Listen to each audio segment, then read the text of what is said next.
We decided to build this car for SEMA. First of all, customer was so excited to do something, and it was the specific 68 Mustang.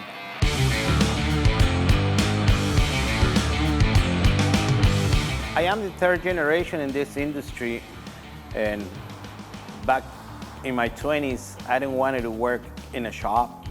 I decided to finish my school, work for a company for 2 years, and I didn't like to stay in the office, so I ended up being boring in the office, and I decided to go back and do this, which is something that I really love to do.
SEMA is very important to me, and I think for anybody in this industry.